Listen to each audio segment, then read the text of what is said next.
apat na paraan para madali kumbaga ma-end yung babae. Yan ating pag-uusapan ngayon mga idol. But before anything else, I just wanna say hello to JMA Umentad. Ayan. Shout out sa iyo, idol. Ayan, maraming salamat sa iyong pagsuporta ng ating channel. And sa mga bago pa lamang po sa ating channel, huwag kalimutan i-subscribe and click this tiny notification bell so that you'll be updated every time we have a new upload videos. Disclaimer din mga idol, ang video ito ay para lamang po sa may bakasang kaisipan at may malawak na pang-unawa. Kung wala po tayo nito, maaari na lamang po mag-skip at mamili ng mga videos na rarapat para sa inyo.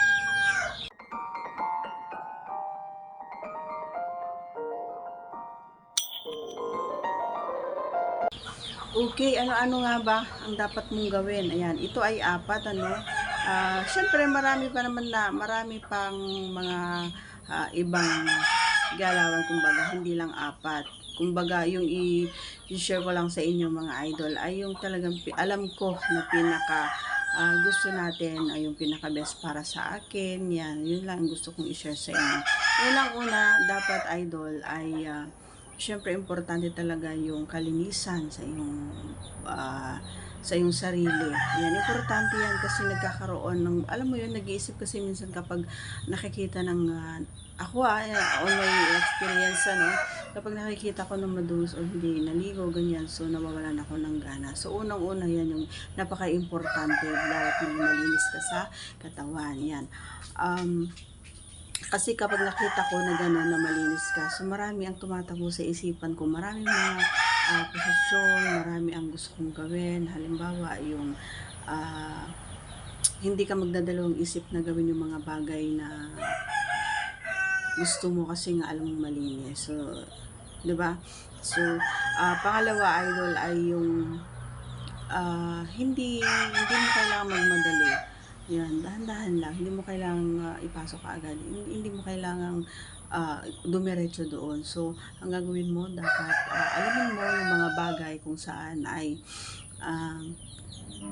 gustong-gusto ko. Ayan, di ba? Alam niyo naman yung mga pag nanonood ko sa mga vlog ko, no, yung mga gusto ko. So, unang-una, yung sa harapan ko o di kaya doon sa baba yung kinakain and then nilalaro, ganyan, and kahit yung ating utong ay dapat nilalaro, hindi kaya sinusupsok, gano'n. So, hindi mo kailangan magmadali na kailangan ay pumunta ka kaagad sa baba para itusok, diba? So, hindi gano'n kadali. Ayan. Pangatlo, idol, ay yung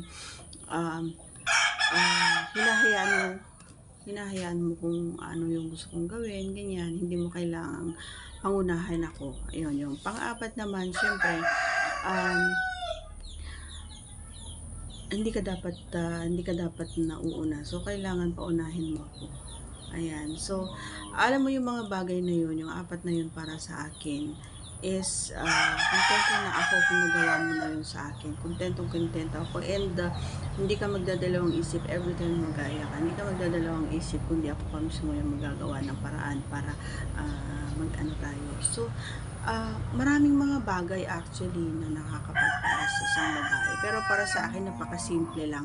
Gawin mo lang yung mga sinabi ko kanina and boom, ganun, okay na. Hindi ka na magdadalawang salita sa akin and go kaagad, gano'n. So, that's all for today's video. Once again, if you are not yet connected, please do subscribe and click our tiny notification bell so that you'll be updated every time we have a new upload videos. Thanks for watching, everyone. See you again on our next vlog. Bye!